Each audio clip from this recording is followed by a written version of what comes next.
चिराग पासवान कल दिल्ली में जेपी नड्डा से मिले और उसके बाद कयास लगाए जा रहे हैं क्या उन्होंने पूरी बाजी जीत ली है, क्या उन्होंने अपने चाचा पशुपतिनाथ पारस को पटकनी दे दी है। जैसा कि पंकज जी हमारे वरिष्ठ साथी लगातार कह रहे थे कि पार्टी पर आधिपत्य की लड़ाई चल रही है। एलजेपी चिराग पासवान चाहते हैं पूरी तरीके से उनके हिस्से में आ जाए, बीजेपी इस बात को माने कि एलजेपी के सर्वे सर्वा वही हैं। और क्या ये बात उन्होंने साबित कर दी है?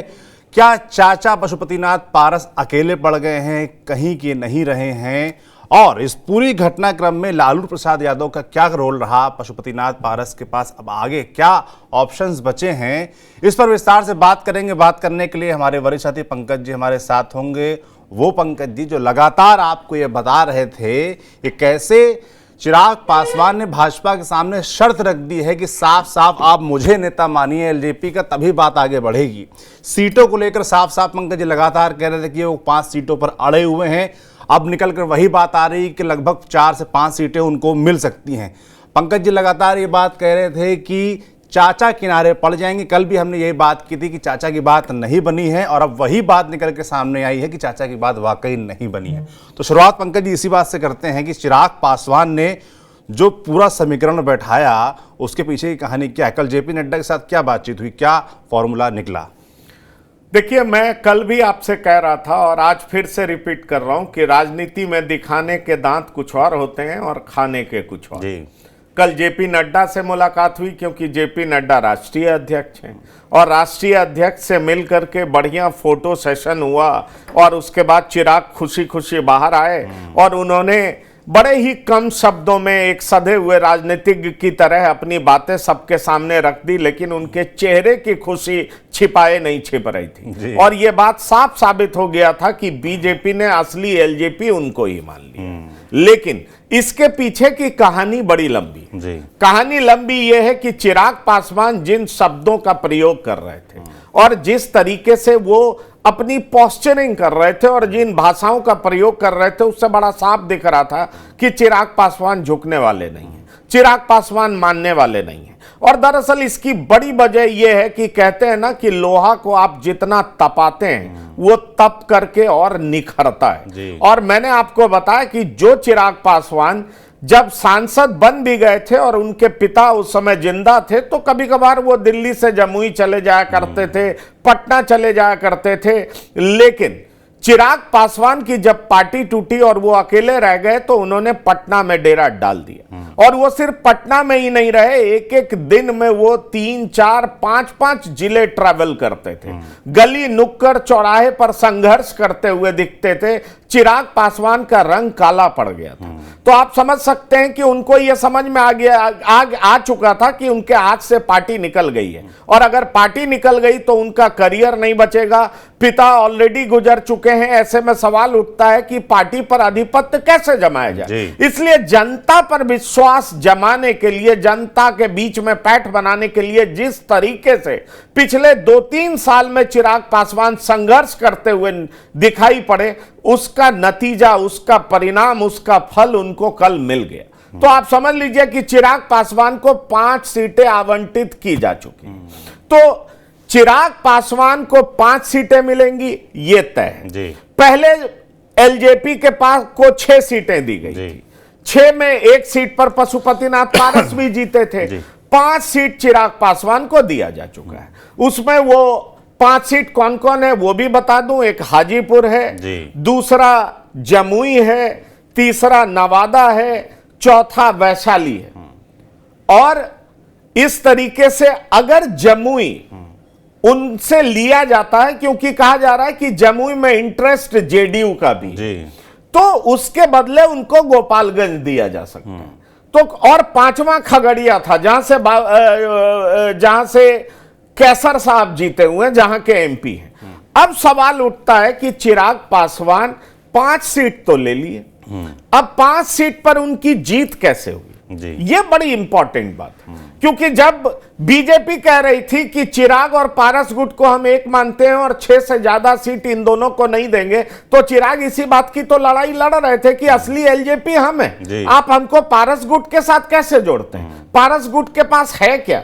और दरअसल बीजेपी अपने इंटरनल सर्वेस के जरिए यह समझ चुकी थी कि 99% वोट जो कि एलजेपी का है वो चिराग पासवान के ही पास है। इसलिए फाइनली बीजेपी को यह समझना पड़ा कि अगर हम चिराग पासवान को तवज्जो नहीं देंगे तो बाजी हमारे हाथ से निकल जाएगी, चिराग हमारे हाथ से निकल जाएंगे, और चिराग हमारे हाथ से निकल जाएंगे तो कम से कम हमें 6 से 7% वोट का मिनिमम नुकसान होगा, और यह इतना बड़ा नुकसान है जिसकी भरपाई कर पाना आसान नहीं होगा। इसलिए हमें यह देखना है कि बिहार की मैक्सिमम सीटों पर विजय प्राप्त करने के लिए चिराग जरूरी है, चिराग मजबूरी है, लेकिन पशुपतिनाथ पारस मजबूरी नहीं। यही पशुपतिनाथ पारस पिछले महीने अपने सांसदों के साथ जेपी नड्डा से मिले थे, और उसके बाद उनका कॉन्फिडेंस बहुत हाई था, और दूसरी तरफ जेडीयू से बैकिंग मिल रही थी, तो उनको लग रहा था कि सब कुछ ठीक है, लेकिन ऐसा हो नहीं पाया,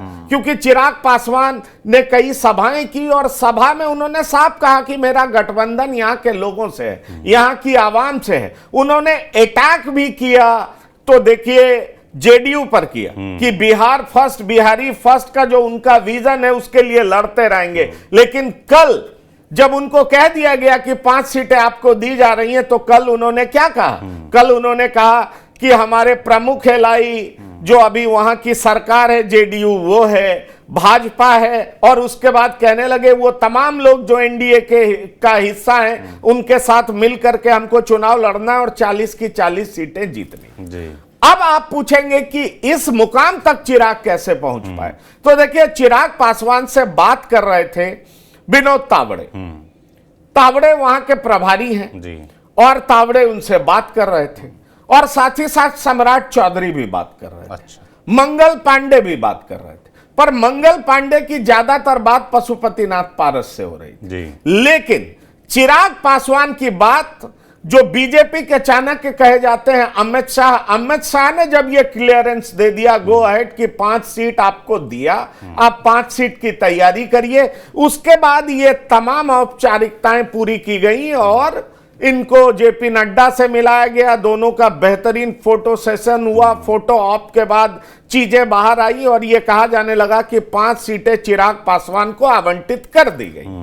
और जब यह मैसेज आया तो चिराग के चेहरे की खुशी जो थी वो छिपाए छिप नहीं रही। चिराग समझ चुके थे कि एलजेपी के असली वारिस के तौर पर एनडीए ने उनको रिकॉग्नाइज कर लिया है, इसलिए पहली लड़ाई और जो बड़ी लड़ाई थी उसमें वो कामयाब हुए। तो जाहिर तौर पर अब चिराग पासवान एलजेपी के असली बॉस हैं, राष्ट्रीय अध्यक्ष हैं। पहले उन्होंने सड़क पर अपने समर्थकों को अपने पूरे नियंत्रण में लिया और उसके बाद जिस गठबंधन में है उस गठबंधन के जो प्रमुख घटक दल बीजेपी है उसको यह भरोसा दिलाया कि एलजेपी के असली वारिस वही हैं। एलजेपी का 99% वोट चिराग के पास ही है। बीजेपी जब इस बात को समझ गई तो बीजेपी ने तय कर लिया कि चिराग पासवान जो कह रहे हैं उनकी बात माननी पड़ेगी, नहीं तो हमें बिहार में अच्छा खासा नुकसान होगा। और इसलिए जब अमित शाह के यहां से गो अहेड हो गया तो उसके बाद जो वहां के प्रभारी हैं तावड़े और साथ ही साथ सम्राट चौधरी जो लगातार मुलाकात कर रहे थे, वहां की जो फीडबैक था वो सेंट्रल कमेटी को भेज रहे थे। फिर जेपी नड्डा से मुलाकात कराई गई और इनको कह दिया गया कि जाइए आपको 5 सीटें दे दी जाएंगी। अब सवाल उठता है कि 5 सीटों की गारंटी जब मिल गई उसके बाद से चिराग कैंप में बहुत खुशी है और चिराग कैंप में इतनी खुशी है, दूसरी तरफ पशुपतिनाथ पारस कैंप में बहुत ही ज्यादा गम है। आज उनके संसदीय बोर्ड की मीटिंग भी हो रही है, लेकिन इस पूरी कहानी के पीछे लालू प्रसाद की भी भूमिका है। अच्छा, ये भी जान लीजिए। ये बड़ा इंटरेस्टिंग बात आपने बताई कि लालू प्रसाद यादव की भी भूमिका है। चाचा और भतीजे का झगड़ा चल रहा था, भतीजा जीत गया है, बीजेपी ने उनकी बात मान ली है, आधिपत्य की लड़ाई वो जीत चुके हैं। लालू प्रसाद यादव का रोल, ये कैसी बात की? देखिए, लालू प्रसाद की भूमिका मैं इस तरीके से मानता हूं कि लालू प्रसाद आगे बढ़ करके चिराग पासवान को 8 से 10 सीटों का ऑफर करने लगे और बाहें फैलाए हुए जिस तरीके से आरजेडी दिखाई पड़ रही थी, अब साफ लगने लगा था कि समय नजदीक आ चुका है, खतरे की घंटी बजने लगी है। चिराग पासवान जिस तरीके का पोस्चरिंग लिए हुए थे और अब वो अपने आप को हनुमान भी नहीं बता रहे, पीएम मोदी का हनुमान कहना बंद कर चुके थे और अपने गठबंधन को लेकर के वो कहने लगे थे कि उनका गठबंधन तो यहां का हमारी जनता के साथ है। तो आप समझ लीजिए, वैशाली में उनकी सभा, हाजीपुर में उनकी सभा, उनके भाषण, तमाम चीजें इस बात को लेकर के बार बार इंडिकेशंस दे रही थी कि अगर बीजेपी नहीं चेती तो चिराग रास्ता बदल सकते हैं, क्योंकि चिराग लड़ाई सिर्फ सीटों की नहीं लड़ रहे, चिराग लड़ाई एलजेपी पे आधिपत्य की लड़ाई लड़ रहे, इसलिए उनकी लड़ाई आधिपत्य को लेकर के थी। उनकी लड़ाई अपने तमाम उन लोगों को सबक सिखाने की थी जिन लोगों ने उनको छोड़ करके पशुपतिनाथ पारस का साथ दिया। इसलिए इस बात को आप समझिए कि वो वैशाली में थे, वो हाजीपुर में थे, पर उनकी पूरी नजर इस बात पर टिकी हुई थी कि असली एलजेपी अगर बीजेपी उनको नहीं मानती है तो वो कोई और कदम उठा सकते हैं, क्योंकि लड़ाई पार्टी पे आधिपत्य को लेकर के। और चूंकि आरजेडी आगे बढ़ करके कह रही थी कि आइए, आपका स्वागत है, हम आपको वेलकम करेंगे और आप आएंगे तो हम आपको 10 सीट देंगे। अब आप समझिए कि 10 सीटों का ऑफर चिराग पासवान को मिल रहा था। बीजेपी को अब लगने लगा कि अब बात जो है बिगड़ती जा रही है, अगर अब इसको नहीं संभाला गया तो निश्चित तौर पर दिक्कत हो जाएगी, क्योंकि चुनाव की घोषणा अगले 2-3 दिन में होनी। इसलिए चिराग को अपने कब्जे में कैसे रखा जाए, अपने कुनबे में कैसे रखा जाए, इसको लेकर के बीजेपी बेहद गंभीर तरीके से सोचने लगी और उसके बाद एक फाइनल कंक्लूजन पर पहुंचा गया कि चिराग को 5 सीट आवंटित की जाए, उन्हें 5 सीटों का ऑफर दिया जाए और असली एलजेपी मान लिया जाए, क्योंकि बीजेपी की लोकल इकाई भी यह मानती थी कि जो एलजेपी के असली वोटर्स हैं वो चिराग पासवान के ही साथ हैं। भले ही 5 एमपी चिराग को छोड़ करके पशुपतिनाथ पारस के साथ चले गए हों, लेकिन अगर जहां तक जन समर्थन का सवाल है तो वो चिराग पासवान के पास ही है, और ये बात बीजेपी ही नहीं मानती है। असल बात जो मैं आपको बताना चाह रहा हूं, ये बात आरजेडी भी मानती है। आरजेडी के अंदर मैंने नेताओं से पूछा जो तेजस्वी यादव के आसपास रहते हैं, उनके सलाहकार माने जाते हैं, जब मैंने उनसे पूछा कि आप 10 सीटों का ऑफर दे रहे हैं, क्यों ऑफर दे रहे हैं, तो उनका यह मानना था कि अगर हम चिराग को अपने पाले में ले आते हैं तो निश्चित तौर पर हम 50% सीट पर विजयी हो सकते हैं। और जान लीजिए, आरजेडी के अंदर अभी जो भरोसा है वो ये है कि अगर हम 8 सीट भी जीत लेंगे तो लोकसभा में हमारी बहुत बड़ी कामयाबी। तो सोचिए, जो आरजेडी 8 सीट जीतने की सोच रही है और उसमें वो बहुत खुश हो जाएगी, वो आरजेडी में भरोसा था कि चिराग आएंगे तो हम 50% मतलब 40 में से 20 सीट पर जीत सकते। मान लीजिए वो 20 नहीं होता, 15 होता, 14 होता, 12 होता, लेकिन इतने पे हमारी जीत हो जाएगी। अब सवाल उठता है कि क्या चिराग इतने महत्वपूर्ण बिहार की राजनीति में होगा, यह समझना बहुत जरूरी। दरअसल आरजेडी कैंप का कहना था, ये मैं नहीं कह रहा हूं, आरजेडी कैंप के बड़े नेताओं का कहना था कि जो पासवान वोटर्स हैं वो पूरे बिहार में फैले हुए, हर कंस्टिट्यूएंसी में फैले हुए। अगर आप विधानसभा के हिसाब से भी देखें तो हर विधानसभा में उनकी संख्या 20,000, 15,000, 25,000, 30,000 इस संख्या में वो हैं। ऐसे में अगर उनकी संख्या इतनी है तो निश्चित तौर पर हमारा जो फोकस है वो लोकसभा चुनाव नहीं है, हमारा फोकस विधानसभा चुनाव। लोकसभा चुनाव में हम उनका साथ लेंगे, लोकसभा चुनाव में हमें भले ही 2 सीट का फायदा हो, 4 सीट का फायदा हो, 5 सीट का फायदा हो, या चलिए 20 पे फायदा हो, लड़ाई अच्छी हो जाए, लेकिन विधानसभा में मेरी सरकार बनेगी इसकी गारंटी हो जाएगी। और जब यह सुनिश्चित हो जाएगा, क्योंकि हमारी सारी लड़ाई, सारी तैयारी तो मुख्यमंत्री बनने को लेकर, हम प्रधानमंत्री के रेस में तो है नहीं, ये आरजेडी का सोचना था। इसलिए आरजेडी आगे बढ़कर के चिराग को ऑफर कर रही थी। चिराग को लग रहा था कि एक तरफ दरवाजा खुला हुआ है, बाहें फैलाए हुए आरजेडी खड़ी है, महागठबंधन इस्तकबाल के लिए तैयार है, क्यों नहीं हम अगर उधर कदम बढ़ा देंगे, अगर एनडीए बीजेपी खास तौर पर जो हमेशा उसका साथ छोड़ती रही, वो अगर इस बार हमारी बात नहीं मानती है तो हम उधर बढ़ जाएंगे जी। और ये जबकि चिराग पॉस्चरिंग कर रहे थे, ये मैं भी समझता हूं कि चिराग उधर जाते नहीं, चिराग एक चतुर खिलाड़ी की तरह खेल रहे थे, क्योंकि चिराग को भी पता था कि एनडीए में उनका ज्यादा हित सत्ता है। चिराग भी इस बात को समझ रहे थे कि एनडीए में बने रहेंगे तो मंत्री बनने के चांसेस बहुत ज्यादा है। चिराग भी इस बात को समझ रहे थे कि सरकार एनडीए की बनने जा रही है, इसकी ज्यादा प्रोबेबिलिटी है। इसलिए चिराग गैम्बल कर रहे थे, पॉस्चरिंग कर रहे थे, कड़े शब्दों का प्रयोग कर रहे थे, और उनको लग रहा था कि अगर बाजी पलटी और हमारे हाथ में आ गई तो एक साथ सब कुछ आ जाएगा, और चिराग के हाथ में सब कुछ आ गया। इसलिए मैं आपको कह रहा हूं कि आरजेडी का ऑफर, लालू प्रसाद का ऑफर, लोकसभा से लेकर के विधानसभा चुनाव तक का ऑफर चिराग के लिए काम कर गया, और इस प्रकार से लालू प्रसाद चिराग पासवान के लिए मददगार साबित। बिल्कुल, आप लगातार ये बात भी कह भी रहे थे कि किस तरीके से चिराग पासवान ने परिस्थितियों को समझते हुए हार्ड बार्गेनिंग की शुरुआत से। वो ढीले नहीं पड़े, वो कमजोर नहीं पड़े, वो अपनी शर्तों पर, अपनी बातों पर लगातार अड़े रहे।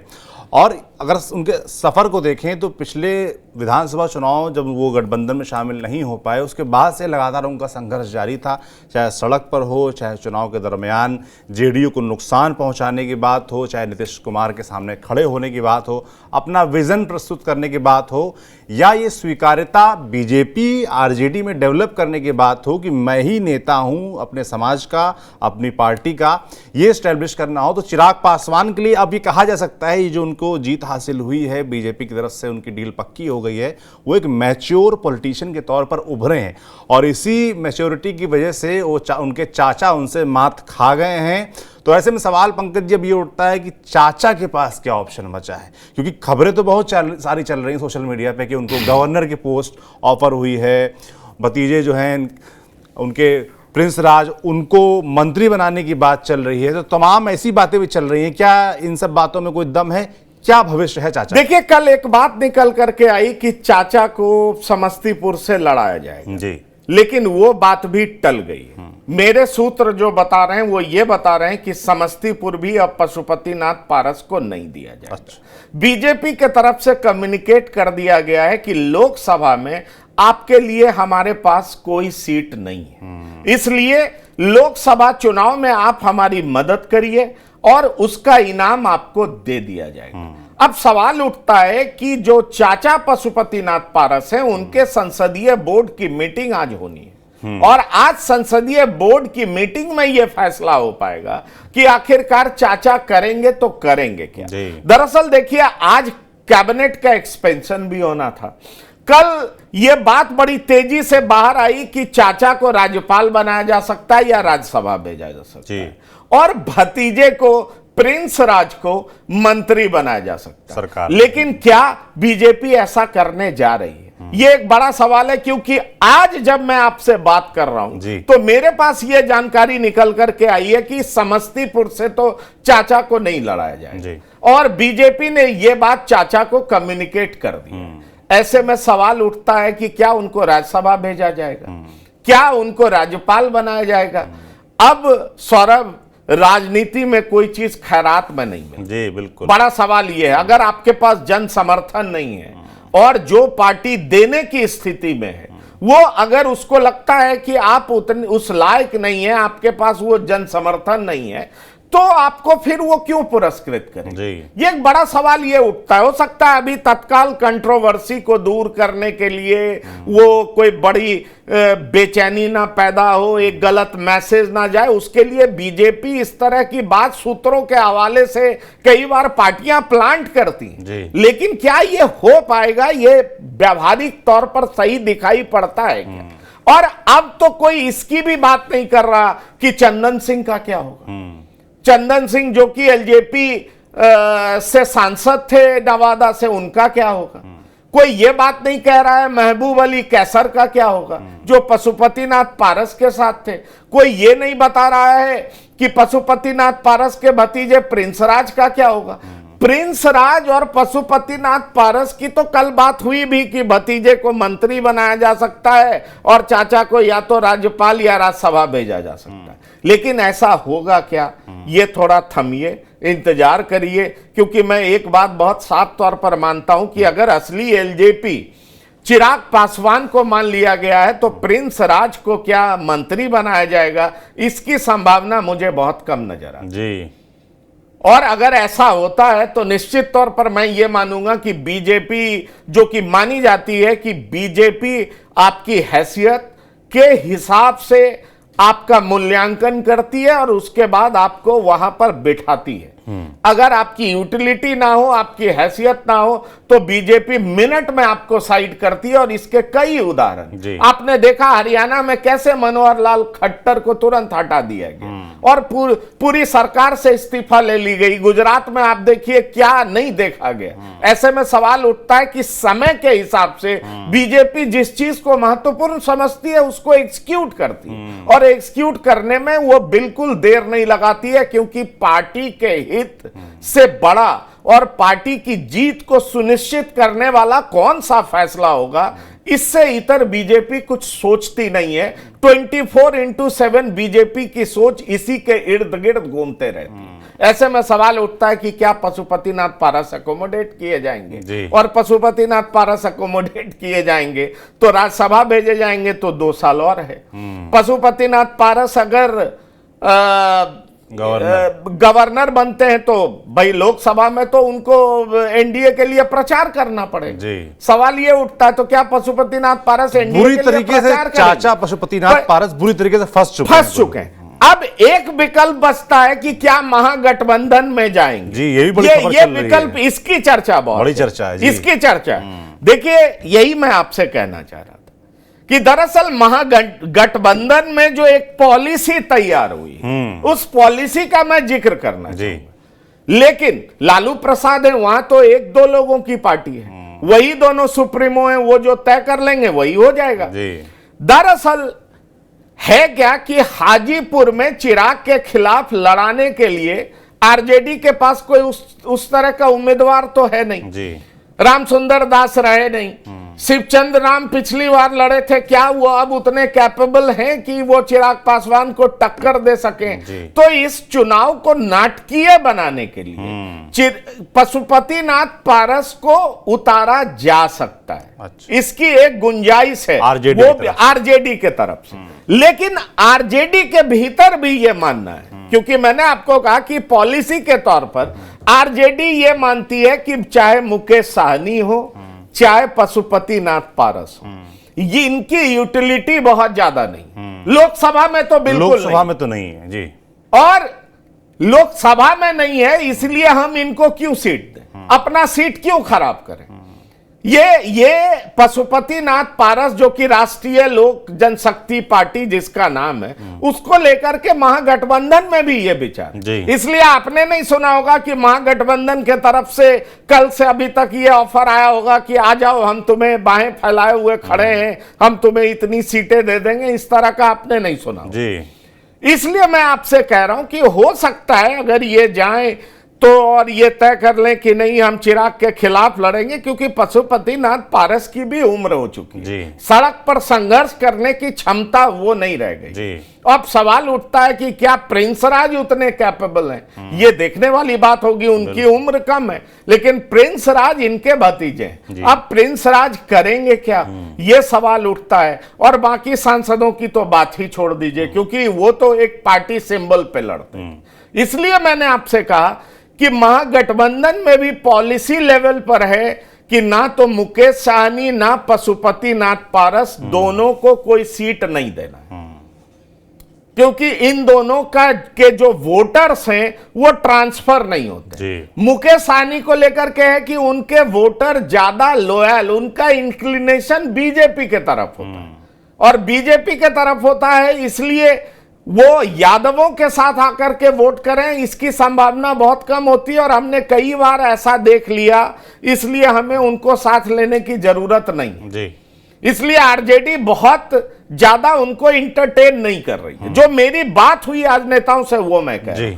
पशुपतिनाथ पारस की पार्टी को लेकर के भी आरजेडी ये मानती है कि एलजेपी के वोटर्स 99% चिराग के साथ, लेकिन मैंने आपको कहा ना कि चुनाव को नाटकीय बनाने के लिए, चूंकि हाजीपुर रिजर्व सीट है, भतीजे के खिलाफ चाचा उतार दिया जाए और आरजेडी बैक करे, चुनाव को थोड़ा ग्लैमरस बनाया जाए, अच्छी लड़ाई, एक अच्छा उम्मीदवार की तलाश में पशुपतिनाथ पारस अगर लालू प्रसाद से मिलते हैं और उनसे विनती करते हैं और अपनी इच्छा जताते हैं, तो हो सकता है लालू प्रसाद एक सीट उनको दे दें, इसकी संभावना थोड़ी बनती है, लेकिन जन समर्थन के आधार पर नहीं। इसलिए अब इनके पास विकल्प यही बचा है कि या तो ये एनडीए की सेवा करें, बीजेपी की सेवा करें, बीजेपी के साथ रहें, लोकसभा में कैंपेन करें, बीजेपी और मेवा का इंतजार करें। बीजेपी कब मेवा देगी, किस आधार पर देगी, ये तो देखने वाली बात होती है, लेकिन पॉलिटिक्स में